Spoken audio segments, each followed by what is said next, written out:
예, 여러분 샬롬입니다.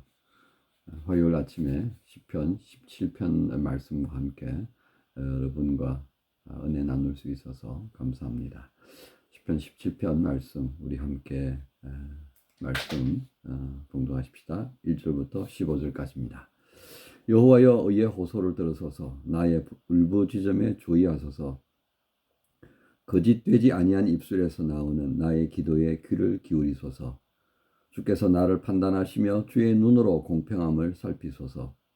주께서 내 마음을 시험하시고 밤에 내게 오시어서 나를 감찰하셨으나 흠을 찾지 못하셨사오니 내가 결심하고 입으로 범죄하지 아니하리이다. 사람의 행사로 논하면 나는 주의 입술의 말씀을 따라 스스로 삼가서 포악한 자의 길을 가지 아니하였사오며 나의 걸음이 주의 길을 굳게 지키고 실족하지 아니하였나이다. 하나님이여 내게 응답하시겠으므로 내가 불렀사오니 내게 귀를 기울여 내 말을 들으소서. 주께 피하는 자들을 그 일어나는 자들에게서 오른손으로 구원하시는 주여, 주의 기이한 사랑을 나타내소서. 나를 눈동자같이 지키시고 주의 날개 그늘 아래에 감추사 내 앞에서 나를 압제하는 악인들과 나의 목숨을 노리는 원수들에게서 벗어나게 하소서. 그들의 마음은 기름에 잠겼으며 그들의 입은 교만하게 말하나이다. 이제 우리가 걸어가는 것을 그들이 애워싸서 노려보고 땅에 넘어뜨리려 하나이다. 그는 그 움킨 것을 찢으려 하는 사자 같으며 은밀한 곳에 엎드린 젊은 사자 같으니이다. 여호와의 일어나 그를 대항하여 넘어뜨리시고 주의 칼로 악인에게서 나의 영혼을 구원하소서. 여호와여 이 세상에 살아있는 동안 그들의 분깃을 받은 사람들에게서 주의 손으로 나를 구하소서. 그들은 주의 재물로 배를 채우고 자녀로 만족하고 그들의 남은 산업을 그들의 어린 아이들에게 물려주는 자니이다. 나는 의로운 중에 주의 얼굴을 배우리니 깰 때에 주의 형상으로 만족하리이다. 아멘. 오늘 말씀의 중심 구절은 4절과 5절입니다. 사람의 행사로 논하면 나는 주의 입술의 말씀을 따라 스스로 삼가서 포악한 자의 길을 가지 아니하였사오며 나의 걸음이 주의 길을 굳게 지키고 실족하지 아니하였나이다.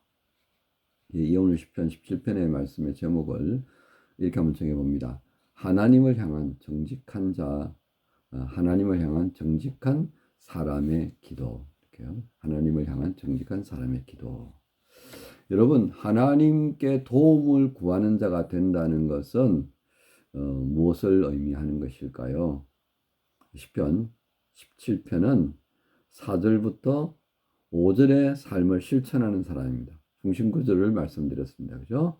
예, 사람의 행사로 논하면 나는 주의 입술의 말씀을 따라 스스로 삼가서 포악한 자의 길을 가지 아니하였사오며 나의 걸음이 주의 길을 굳게 지키고 실족하지 아니하였나이다. 이런 말씀을 따라서 살았던 사람인 겁니다. 그런데 이런 삶을 실천하지만 어려움을 겪습니다. 그 어려움을 주는 이는 누구냐 하니까 바로 이 4절에 있는 포악한 자의 길을 가는 사람이라는 거예요. 이 포악한 자는 포악을 행하는 자들로 인하여서 도움이 필요한 사람입니다. 바로 이러한 사람을 일컬어서 정직한 자, 하나님 앞에서 정직한 자가 되어졌고 이들이 어찌할 바를 할 수 없는 정말 포악한 자의 횡포 앞에서 하나님께 도움을 구하는 기도가 되는 것이다. 이런 것을 말씀합니다. 그러면 이 포악한 자, 1절의 말씀을 한번 볼까요? 그 말씀에 보면 거짓되지 아니한 입술에서 나오는 나의 기도 뭐 이렇게 말씀이 있습니다만 거짓된 입술을 가진 자, 이 또한 포악한 자의 범주에 속한다 이렇게 볼 수가 있겠습니다. 그러니까 이 압제하는 악인들로 표현되어지는 이들의 모습을 우리가 가만히 헤아려 보면 어떻습니까? 교만하며 기회를 틈타고 노려보고 있다가 땅에 엎드리는 자들이다. 꼭 그 사냥하는 맹수가 말이에요. 초식 동물을 잡아먹기 위해서 납작 엎드려 가지고 이 상황을 살펴보는 그런 아마 동물의 왕국 장면을 보신 적이 있을 것입니다. 바로 그 장면입니다. 포악한 자, 거짓된 입술을 가진 자들이 하나님 앞에서 정직한 자, 이들을 약탈하고 잡아먹기 위해서 그냥 노리고 이제 있는 그런 모습을 지금 보여주는 것입니다. 어떻게 보면 거짓되지 아니한 입술을 가진 자, 4절부터 5절에 해당하는 이러한 삶을 살아가는 이들은 뭐 참 나약하기 거지없는 그런 모습을 보인다고 할 수 있겠습니다. 하지만 이들은 어떤 모습을 가졌습니까? 오늘 말씀에 있는 내용들을 보면 하나님의 입에서 나오는 그 말씀을 인하여 자신들이 가지고 있는 어리석음을 알고 또 교만이 가져다 주는 그 결과를 아는 사람들이 되는 것입니다. 그래서 그걸 알기 때문에 그 하나님을 향하여서 엎드릴 줄 아는 거죠. 회개하고 돌이킬 줄 아는 사람들인 겁니다. 그래서 그런 모든 한계들을 경험할 때마다 하나님께 구하는 자가 되는 거죠. 바로 그런 모습을 오늘 17편에는 정직한 자라 이렇게 표현하고 있는 것입니다. 하지만 반대편에 있는 이들은 어떤 모습으로 또 이렇게 방향 지워져 갑니까? 여러분 14절에 보면요. 여호와여 이 세상에 살아있는 동안 그들의 분깃을 받은 사람들에게서 여기 어떤 분깃이에요? 하나님의 손으로 주어지는 분깃이 아니라 이 세상에 살아가는 날 동안 세상에서 주는 분깃으로 사는 자들이다 하겠습니다.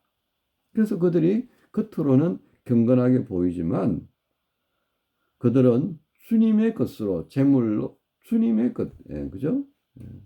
배를 채우는 겁니다. 그리고 주님의 것이라고 말하면서 그것으로 자기 자녀들에게 막 상속을 주는 거죠. 정말 좀 냉철하게 우리가 표현하면 어떻습니까? 거대한 교회들 말이죠. 그 얼마나 이권이 많이 있는지 몰라요. 그런 것들을 세습하는 부분에 대해서 우리가 문제제기를 많이 하고 있습니다만은 뭐 그런 얘기예요. 이게 지금 어제 오늘 일이 아닙니다. 예수님 당시에도 재물을 가지고 대제사장의 그 직분을 팔고 사는 일들이 횡행했으니까요. 권력을 의탁 해서 이것을 취하는 경우들이 많았던 것입니다.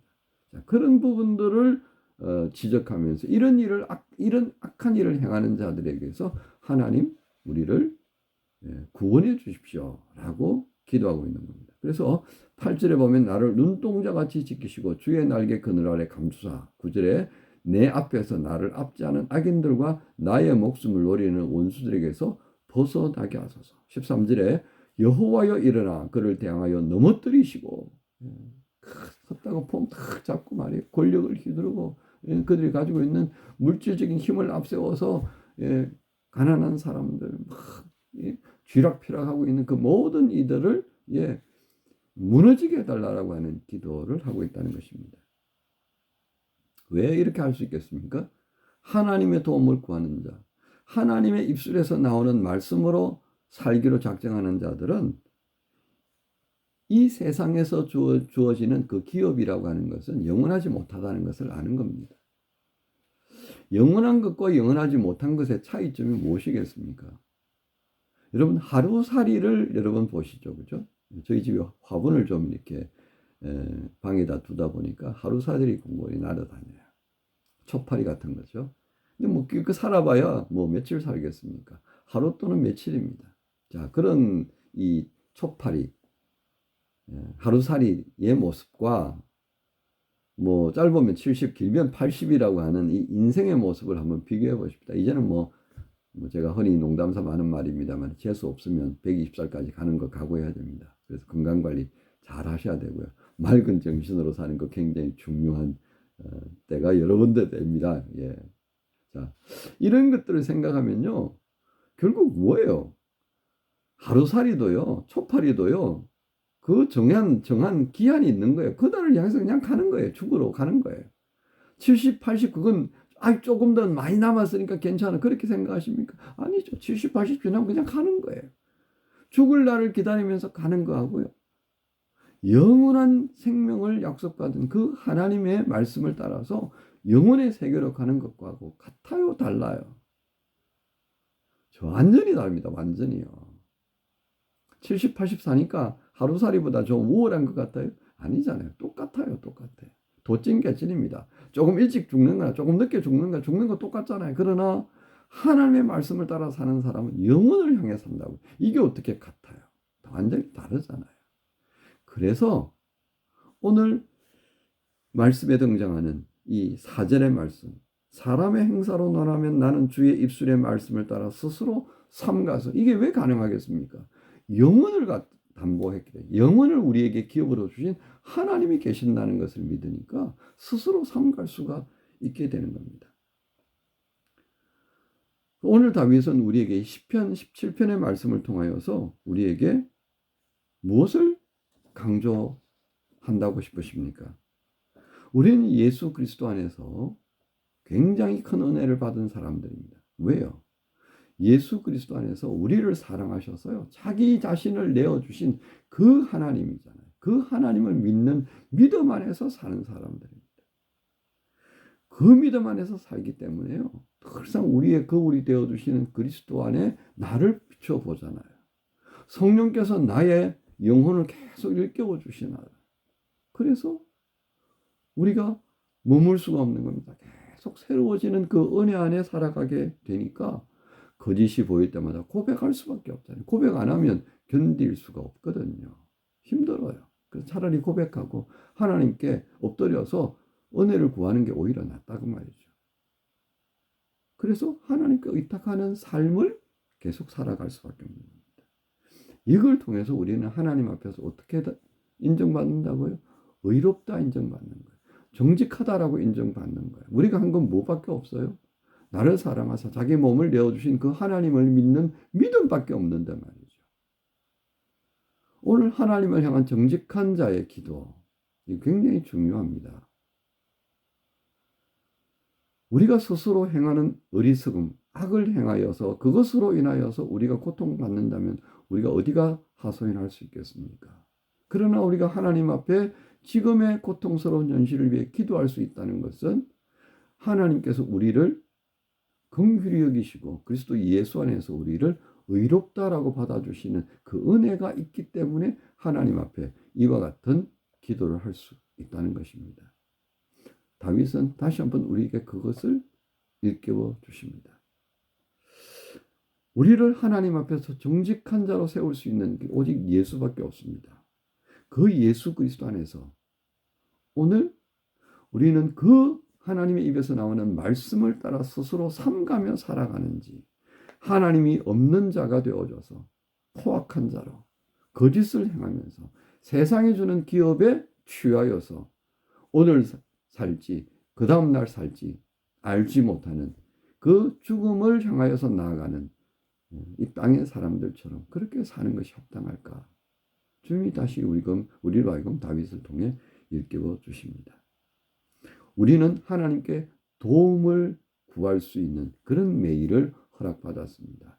그 기도를 할 수 있는 하나님의 자녀로 인치심을 받았다는 것 잊지 마십시다. 그리고 오늘도 이 길을 갈 수 있도록 허락하신 주님께 감사하면서 주님께서 인정하시는 이 정직한 자의 기도의 자리, 그 기도자의 자리를 놓지 않아야 하겠습니다. 복된 이 길을 오늘도 시작하는 여러분 모두를 우리 주님 예수님의 이름으로 축복합니다. 하나님 감사합니다. 오늘도 주신 말씀을 의지하여 기도합니다. 예수 안에서 의롭다 인정해 주시는 그 하나님을 향하여 도우심을 구합니다. 우리의 형편과 처지를 아시는 하나님, 다 헤아리지 못하는 우리의 아픈 사연들, 중보의 제목들을 연락하여 주시고 우리의 기도를 응답하시는 주님과 함께 시작하는 하루 되게 하여 주옵소서. 예수님의 이름으로 기도합니다.